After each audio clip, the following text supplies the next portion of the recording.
Col roulé, petite veste. On est en hiver et je te vois là. Toi, t'es pas abonné. Donc si t'abonnes pas, tu vas reprendre tout l'hiver. Hein? Éclaté.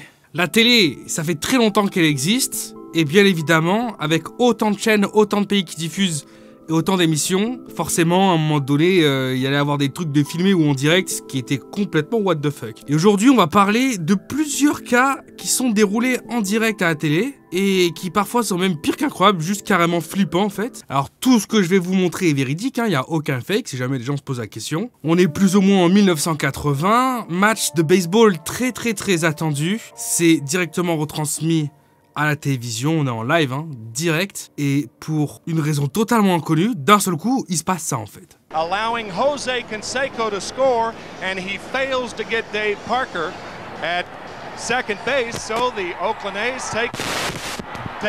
I'll tell you what, we're having a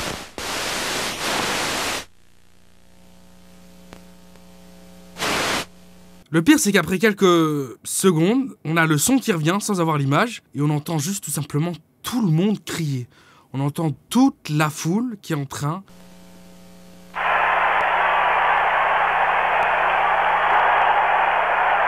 de crier à l'horreur. Mais qu'est-ce qu'il a bien pu se passer ce jour-là? Je te laisse toute la vidéo pour y réfléchir, et puis à un moment donné, on reviendra dessus, et t'auras la réponse. D'ailleurs, je te dis ça comme ça en passant, mais si t'es déjà abonné et tout ça, que t'as rien d'autre à faire, j'ai sorti une vidéo hier et une vidéo avant-hier qui sont super lourdes, donc une fois que t'as terminé celle-là, tu sais quoi faire. Je te mets les liens en commentaire épinglés. Il y a quelques années, on est sur la chaîne nos.nl, NL pour Netherlands, donc en fait Pays-Bas. Chaîne d'information, tout ce qu'il y a de plus basique, sauf qu'en plein milieu de l'émission, il y a un type qui débarque avec un pistolet équipé d'un tube silencieux. Ik vind dat dit wel tof, Net als ik, ja. dat de microfoon het doet. Ja, de microfoon doet het, maar ik moet weten dat we live op televisie zijn. En ik krijg ook nog niks binnen van... Le type, il a l'air plutôt jeune, il est bien fringué, il est en costard, et direct, il rentre en disant qu'il n'est pas là pour buter forcément des gens, il a juste besoin de faire passer un message, et il veut qu'on l'aide à contacter quelqu'un. D'ailleurs, en preuve de bonne foi, il laisse partir quelques personnes et garde que les techniciens avec lui en otage, puis après, il se met à faire les 100 pas, et il se passe plus rien d'autre en fait. À ce stade, la télévision, la chaîne de télé, elle a déjà coupé l'antenne, elle a coupé le live, donc les caméras continuent à filmer, mais les gens n'ont plus ça à la télévision, bien sûr. Et du coup, ça va durer quelque chose comme un bon 10 minutes, un quart d'heure, facile, où juste le type va faire les 100 pas, et il est plutôt calme, et c'est plutôt bizarre à regarder, en fait. Jusqu'au moment où il y a une équipe de police qui intervient, qui va l'arrêter, et puis il n'y aura eu aucun blessé au final. Une fois qu'il a été mis derrière les barreaux, bon, très rapidement, en fait, il s'est avéré que l'arme qu'il avait, c'était une arme d'airsoft, en fait, donc c'était pas un vrai pistolet, donc il aurait pu faire du mal à personne. Mais quand même, c'est trop bizarre. C'est juste beaucoup trop bizarre en fait. Est-ce que vous avez déjà entendu parler de Sylvia Browne? En vérité, vous avez sûrement déjà entendu parler d'elle. Genre, sincèrement. Juste, vous n'êtes pas au courant de qui je parle réellement, mais vous savez très bien qui c'est, je pense. Ok, je vais vous aider. Vous savez très bien qu'il n'y a pas longtemps... Même on est encore dedans actuellement, on a subi une vague de quelque chose qui nous a obligés à faire des choses, à avoir des passes quelque chose. Bon, c'est un mot qu'il faut pas prononcer sur YouTube parce que sinon, tac, on se prend une étiquette et puis après c'est la merde totale. Mais vous voyez ce que je veux dire, ok? Quand on... etc. Bon, eh bien, il y a eu beaucoup de conspirations autour de ça. Et c'est avéré qu'il y a quelque chose qui était ressorti partout à travers le monde entier. C'est ce texte-ci. Un texte qui était issu d'un livre qui est écrit il y a quelque chose comme 15 ans. C'est écrit par Sylvia Browne, justement, une femme qui parle aux esprits, qui arrive à communiquer à travers différentes dimensions, et par même occasion qui aussi prédit l'avenir apparemment. Et du coup, voilà, il faut savoir que son bouquin, il a été complètement vidé, tous les stagiaires, tout le monde l'a acheté quand cette polémique était sortie, puisqu'elle avait écrit dans un de ses livres à l'époque, vers 2020. Une maladie ressemblant à une forme grave de pneumonie se répandra à travers le monde attaquant... Bon bref, en gros elle avait clairement plus ou moins très bien détaillé ce qui nous arrive actuellement. Et c'est d'elle dont on va parler maintenant. Faut savoir que si elle avait écrit ce livre, c'est parce qu'en fait c'était carrément son métier. Elle passait sur des plateaux télé aux États-Unis un peu partout. Elle était vraiment connue pour être une médium. ultra balèze, qui arrivait même parfois à contacter certains défunts et renouer un petit peu avec leur famille qui essayait d'avoir des nouvelles d'eux à travers ce voile qui est le voile de la mort. Ouais, ça se voit, je suis fatigué, il fait froid, je suis malade, on va faire ça vite fait. Hein. Il faut savoir que cette femme, il y a beaucoup de gens qui expliquaient qu'en fait c'était full bullshit. Que bon, je vais pas vous l'apprendre, mais en vérité, on peut pas vraiment communiquer avec les gens qui sont morts, parce qu'ils sont morts déjà. Puis on peut pas non plus prévoir le futur, puisque les prédictions, c'est des prédictions quoi. Personne n'a ce pouvoir de réellement pouvoir voir dans le futur. Et donc, arriver à ce qui devait arriver, elle était pourtant au sommet hein, quand ça lui est tombé sur la gueule, mais elle a fait une descente aux enfers en quelques semaines à peine, où elle avait complètement faux à toutes les interventions qu'elle faisait à la télé. My daughter, Michelle, was 17 years old. She'll be gone 5 years, the 21st of this year. Sylvia, I don't know how she died. Please, if you can, how did she die? She was shot. Circumstances around her death? She just collapsed in her room. It looks like a combustion. They found nothing on the autopsy. I don't care, nothing. but it looks like something hit her in the chest.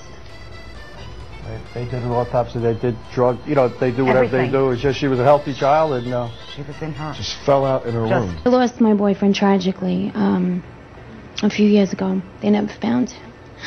And I've had such a hard time since. Every day. The reason why you didn't find him is because he's in water. And find him in water, it's like the girl that's missing in Aruba. You can't find somebody. Well, it was September 11th.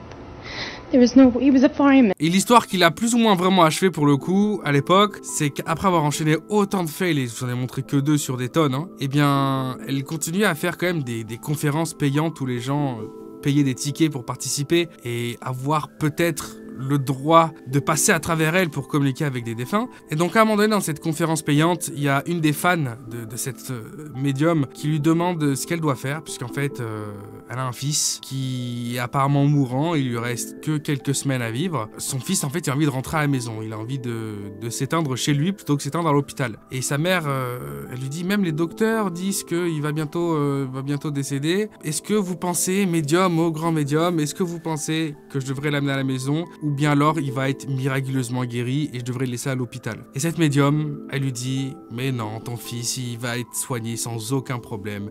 C'est même pas un miracle qui va lui arriver. Finalement, ils vont se rendre compte qu'ils sont trompés. Tu verras, dans ne serait-ce que 4 ou 5 jours, il ira beaucoup mieux et sa maladie sera complètement guérie. Cette femme-là, elle l'écoute et son fils, il meurt le lendemain alors qu'il voulait décéder chez lui. Ça a fait une grosse polémique parce que ça lui a brisé sa vie à cette vieille femme, en fait, qui a même pas, au final, accepté le dernier souhait de son fils parce que elle était persuadée que la médium lui disait qu'il allait guérir, donc il allait guérir. Et voilà, elle a disparu ensuite. Pour revenir nous casser les couilles avec un livre qu'elle a écrit il y a 20 piges, où elle prédisait apparemment ce qui nous arrive maintenant, ce qui est complètement faux, encore une fois, c'est juste des écritures à la con. On est en Italie, on est dans une émission où il y a un père qui, 20 ans après, pour la première fois, peut voir son fils. C'était une histoire de garde perdue à l'époque, et du coup, ça faisait 20 ans qu'il pouvait pas du tout voir son fils. Il avait même pas le droit de savoir où il habitait. Bref, une histoire plutôt triste au final. Il avait jamais rien fait bien sûr à la séparation, jamais rien fait à son fils, hein, mais c'est juste que voilà, au niveau des papiers, au niveau de la justice, bon, il a perdu la garde, enfin c'est pas lui qui l'a eu et du coup c'était tant pis pour lui. Donc cette émission elle est un peu là pour rabibocher les personnes qui sont perdues de vue pendant très longtemps.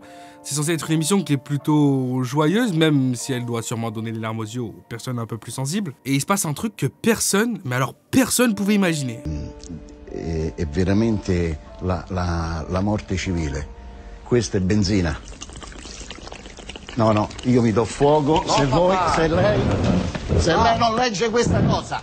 La leggo. Do fuoco. La leggo. La deve leggere. La leggo. Bisogna fare assolutamente chiarezza. La leggo. Questa. La leggiamo. Stia tranquillo.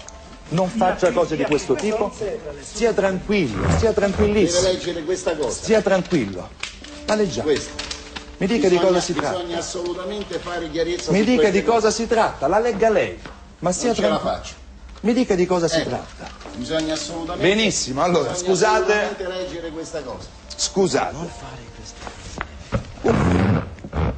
Alors, io la prego di leggere questa cosa. Donc là, si vous n'avez pas très bien compris, le mec, il est en train d'expliquer que il a envie de marquer le coup pour montrer à quel point on ne s'occupe pas assez des pères qui n'ont pas la garde de leurs enfants et qui, du coup, ne peuvent pas les voir toute leur vie. C'est un activiste auprès de plusieurs groupes qui essayent de revendiquer ça, qu'on donne pas assez la garde des enfants au mari. Et donc il est en train de s'asperger d'essence et il veut s'immoler comme ça sur place, sur le plateau en fait. Du coup il y a son fils qu'il a même pas vu pendant 20 piges, le présentateur télé, d'autres personnes qui viennent sur le plateau pour l'empêcher de s'enflammer. Et ce qui est assez incroyable, c'est que bon, une fois que le coup d'adrénaline est passé et qu'on lui a retiré ses allumettes et tout ça, il est toujours plein d'essence, hein, bah il se remet assis et puis l'émission continue quoi. Genre vraiment les Italiens sont sans pression pour le coup. Vraiment aucune pression. Et on va terminer avec Paul. Paul, qui est un présentateur météo aux États-Unis. Et ce jour-ci, il faut savoir que c'était pas le meilleur des jours à vivre aux States, quoi. Surtout aux États dans lesquels ils étaient.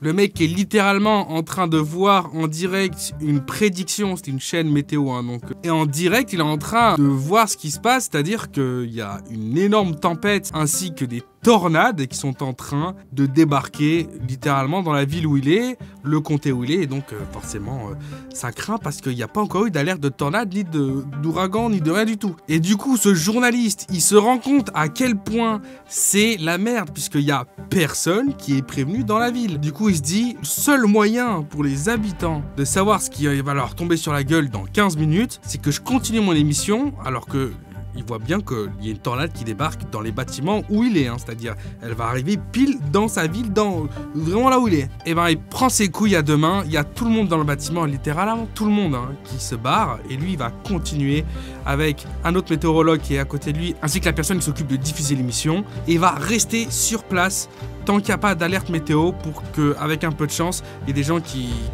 zappent comme ça sur leur télé et qui tombent sur lui. Et lui, il va pas s'arrêter de gueuler à la télé. Il y a une énorme tornade qui arrive, c'est la merde. Cachez-vous, cachez-vous, regardez les comtés, regardez la ville. Vraiment, il faut vous planquer, ça craint. Peut-être 3 tornades en simultané. Pendant qu'il fait ça, le studio commence à partir en sgeg. Il y a même des énormes grêlons qui tombent, qui traversent le toit pendant qu'il fait son émission. Il les prend en main comme ça et montre que c'est des glaçons de la taille de balles de golf, que ça traverse les toits et qu'il faut vraiment se cacher. Il va finalement y avoir une alerte quand même, tornade et ouragan, parce que c'est ça, il fallait que ça arrive à un moment donné, hein, le truc qu'il a en ville, il est là. Et cet enfoiré va quand même avoir le courage de rester à l'antenne pendant 12 heures d'affilée, parce que bien évidemment, il y avait une évolution en fait, hein, le truc il reste pas sur place, il bouge, et donc il va rester 12 heures en live pour à chaque fois prévenir les autres personnes, expliquer vers où ça va passer et que les gens puissent se mettre à l'abri au bon moment, quoi. Et d'ailleurs j'ai vérifié, et ce type il était encore présentateur météo jusqu'à il y a à peine 2 ans, 1 an et demi, 2 ans, où il a pris sa retraite. Donc vraiment le type il est resté un cadre, il est resté vraiment 30 ans à la télé, quoi. On va finalement avoir la réponse de ce qui s'est passé quand même sur ce match de baseball. Je vous remets la séquence. Allowing Jose Canseco to score, and he fails to get Dave Parker at second base, so the Oakland A's take. I'll tell you what, we're having an earth.